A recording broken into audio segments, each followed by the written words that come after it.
Hi guys, this is Lada from astrolada.com with your April 2019 video horoscopes for each of the 12 signs. And April is going to be an extremely dynamic month.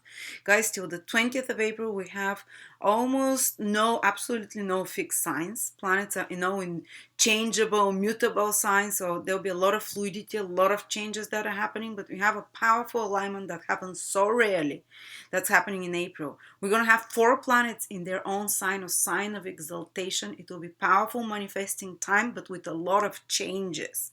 So it's not going to be fixed, it's not going to be fluid, but some tremendous amazing results can happen. So I'm going to lead you sign by sign through each one of those influences.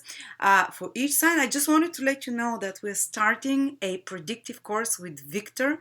Victor is an astrologer everyone probably knows already from the channel. He had the best-selling course ever. I mean, we saw like 300 places, and about 100 people came and said we want him to teach predictive techniques, everything he knows, because he has like a 90% predictive success, which is so rare. I mean, anything above 50 is amazing. So he decided that he's going to teach all his techniques, which are based on classical astrology, classical predictive techniques used by the ancient people, and he's going to do it in 10 weeks module, and it's going to be 40% off if you get your seat till the 17th of April. So it's only $300, otherwise it's around $500. So yes, like a course for the summer and the spring, guys.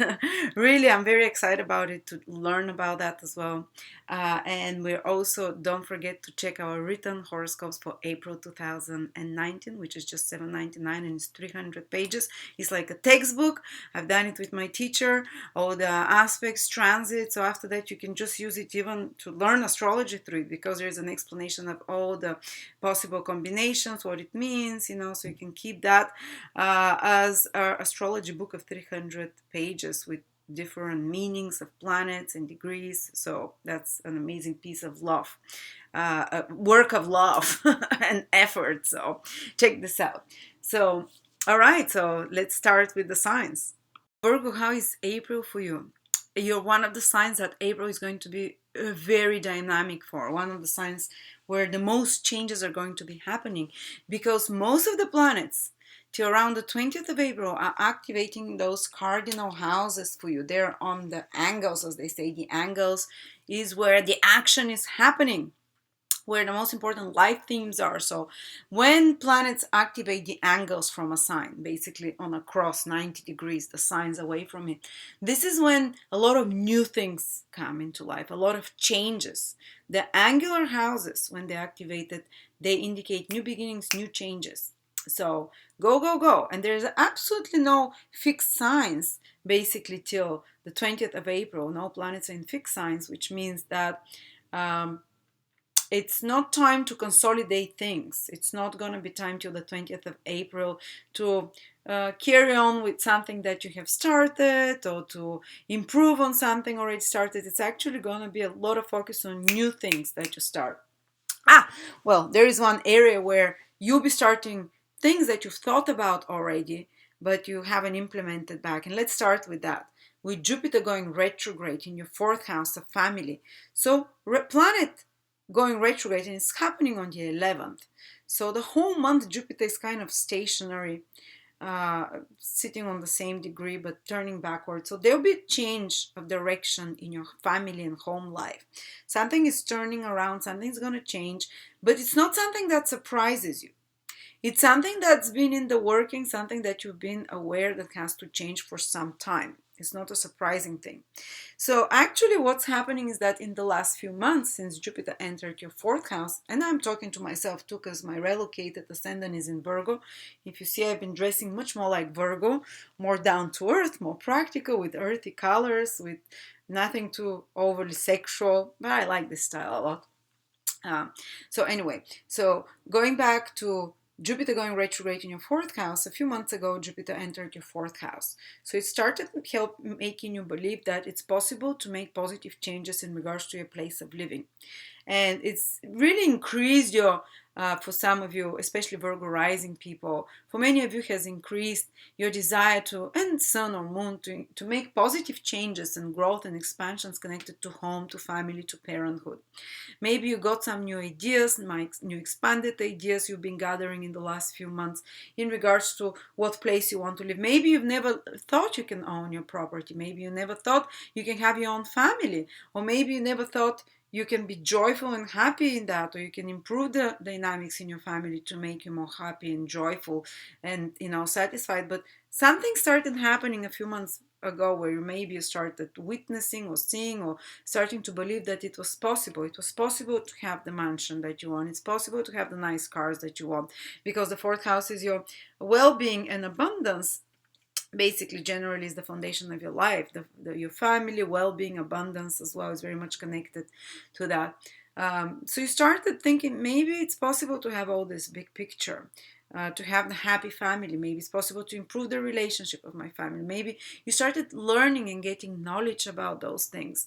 Maybe it's possible to get another floor, to get a garden with organic food, to have a new member of family. Maybe you're getting knowledge and wisdom and understanding of new ways of doing such things, but some of you maybe were not able to start doing them at all.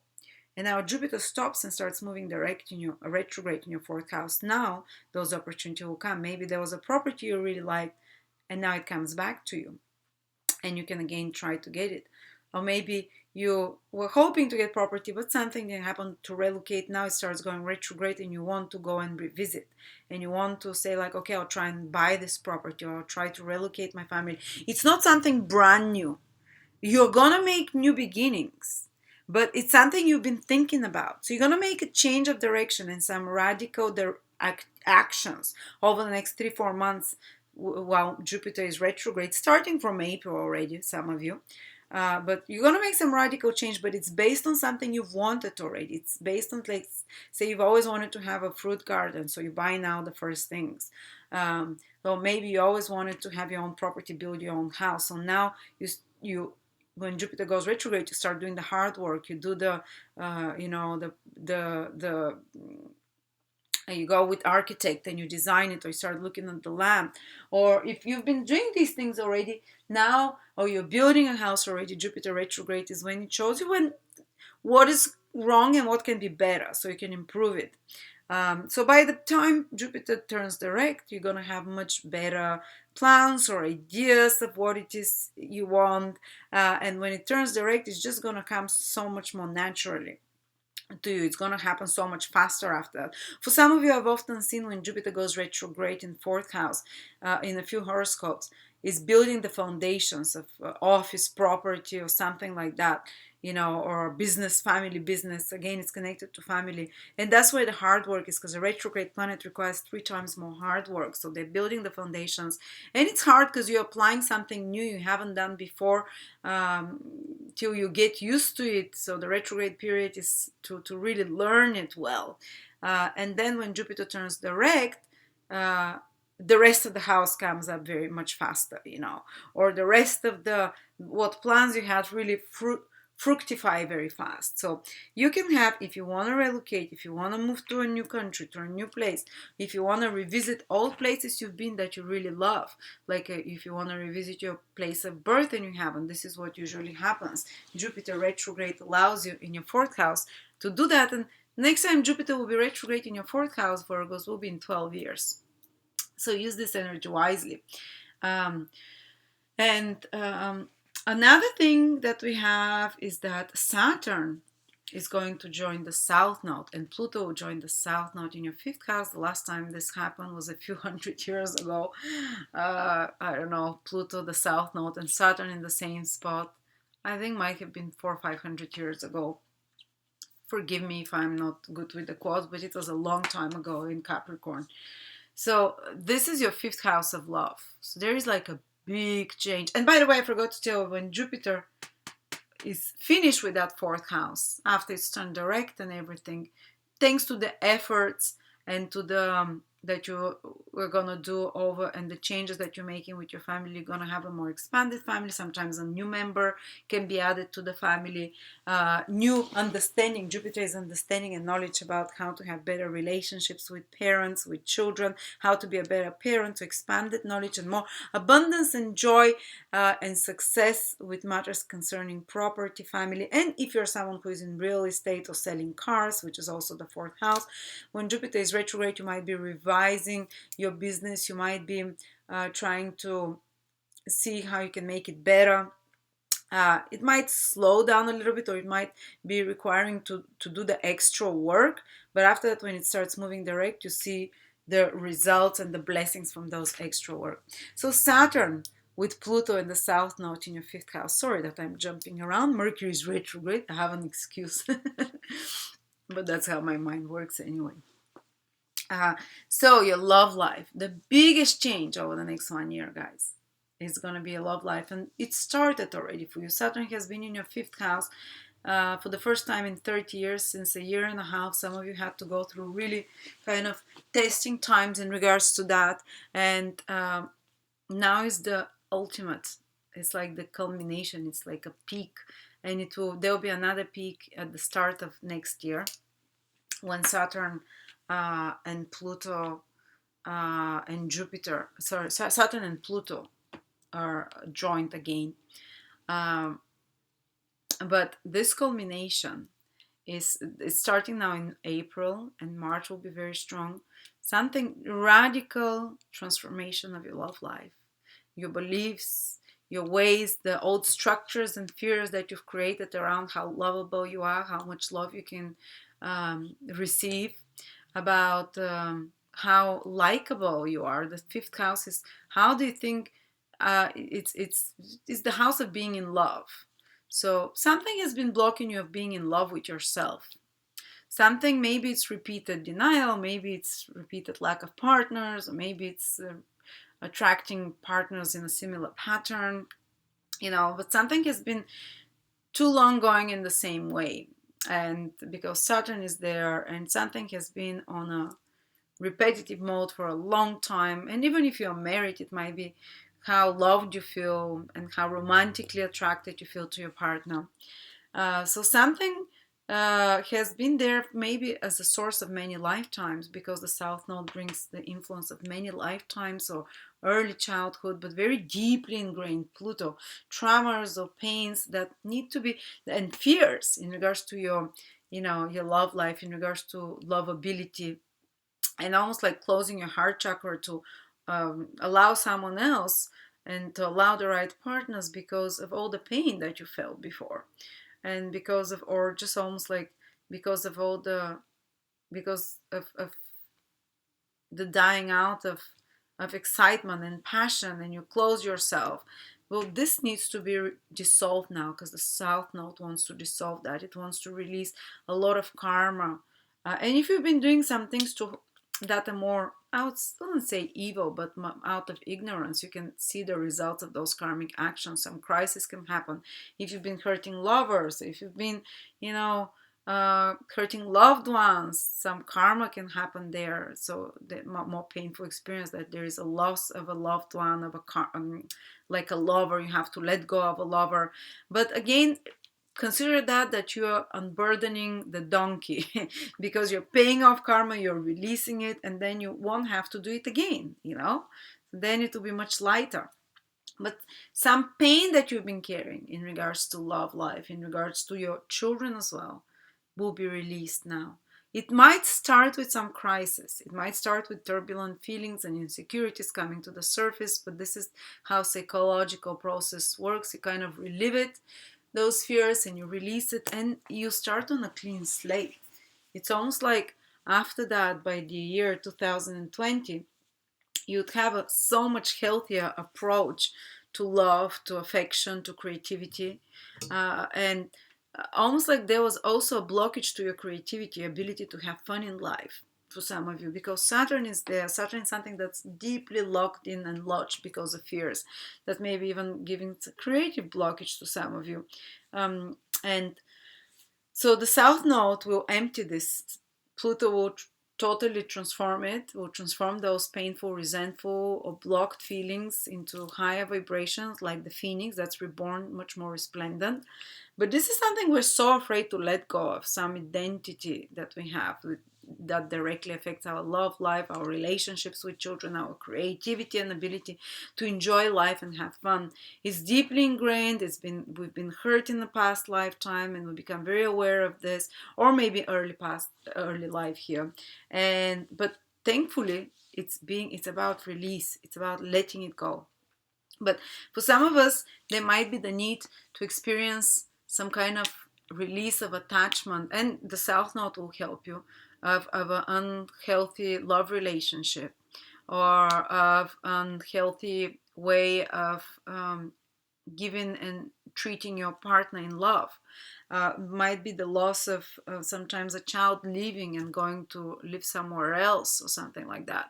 We have to let go of certain attachment to how we want our children to be, a certain way of trying to control how we want, because especially Virgos, they really often they have this thing that they want their children, because Capricorn rules their fifth house of children, at least one of their children, they try to tightly control that child, and they want it to be like very decent and to have social status, or to have high achievements, or to conform to society expectations, or to kind of carry on uh,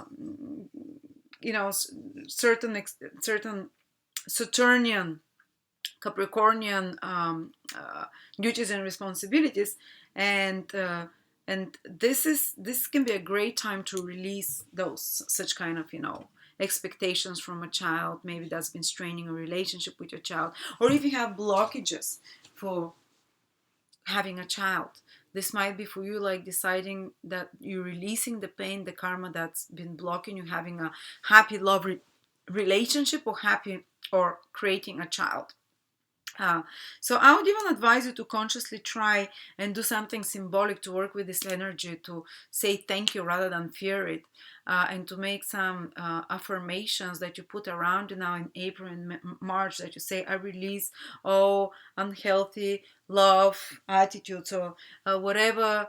And usually it's connected even to past lifetimes. I've seen quite a few Libra risings that have delayed children. No, sorry, not Libra, Virgo, that have children later in life and stuff, because often, especially now with Saturn in the South Node, they had some restraints about that in past lifetimes. So they had some vows not to have children, or they experienced very difficult having a child in the past lifetimes, and that created fear for them. So this is kind of delaying that. So now have a rare opportunity to release that, because the South Node and Pluto are transforming those fears connected to your love life, connected to your ability to enjoy life, to have fun, to be joyful like a kid, to shine, to impress people. The fifth house is all those things, the ability to shine, to be childlike, to be, and Virgo has a little bit of a difficulty to be spontaneous, because their fifth house of spontaneity and fun and shining and impressing others. It's on the Capricorn, they might be very shy in regards to that, even though they might be very talented. So now it can be a time to release that, but some crisis can signify that thing. Also, it might be time to release some creative project, to let it go, to fully transform it in some way, or to detach yourself from that, or some way of having fun that is actually not, and that's almost like it's required for some of you to make some sacrifice in regards to some way of having fun. And it might be, say, stop drinking, or stop hanging out at those dive bars, or stop trying to go to have fun by going on dating sites. Something you have to give up, to release. And interestingly enough, the sacrifice that you do is going to clean the slate for much happier love relationships, for much happier relationships with children, and to release karma of pain connected to those things. But it's also going to open the path. Here, Rahu is always on the opposite side of Ketu. So when you let go of those fears, so maybe you might be required to let go of trying to keep your kid close, or to control them, or of trying to want them to be in a certain way, or you let go of a lover that you've been hurting, or you let go of trying to start to hook up with others, even you let go of that, for a little bit you sacrifice it, or you let go of some way of having fun, or this opens immediately the universe to bring you lots of things through this Rahu in the 11th house. And the 11th house, the house of gains, so it can unblock some abundance opportunity for you and bring a lot of new friends. And 11th house is friends and gains, interestingly enough. People that have lots of friends usually can be, and networks often can create more gainful environment in their life, like a well-connected business person. But and the 11th house is dreams and wishes. So it's gonna allow you to fulfill some dream and wish and open the path for it and manifest. The universe will bring it if you let go of some of those 5th house things that we talked about. Don't be afraid, sacrifice it, give it away even in some way, symbolically, like burn the picture of a lover or lovers that hurt you. Burn the picture of, no, don't burn the picture of your child, but let them do what they want for now. You can't, don't try to control. If you try to control more, things will escalate. All right.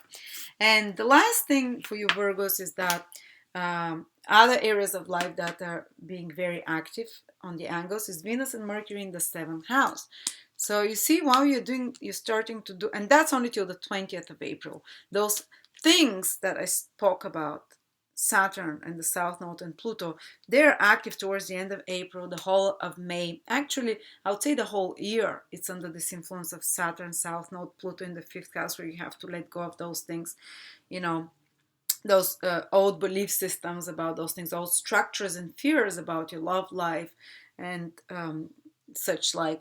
Well, but specifically for this month, the most important influence are the more present ones that are just within 2-3 weeks is Venus and Mercury in your 7th house, which means that someone can help you. 7th house is other people. You can have a good relationship. You can have improvement of a relationship. Some of you can even meet new relationship.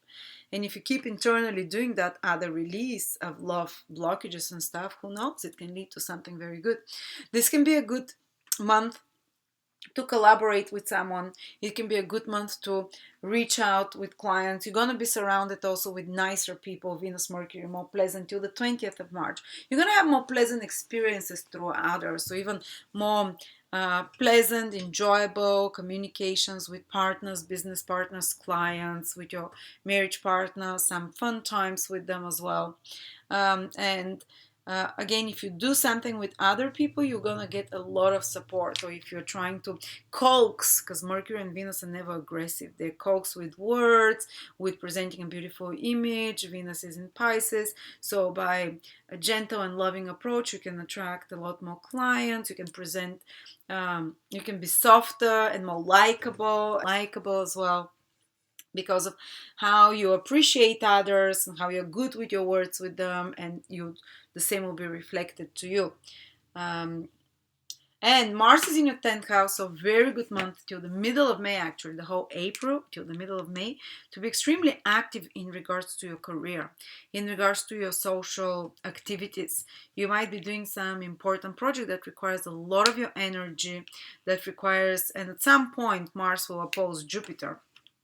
So you might feel a bit of a stress, like, because remember I told you that also your home environment and place of living will be going through some changes that requires your attention and more extra efforts. But then your social life and outside world, public life, career are also hectic. They require a lot of you, so there can be some tension between those at certain period in the month.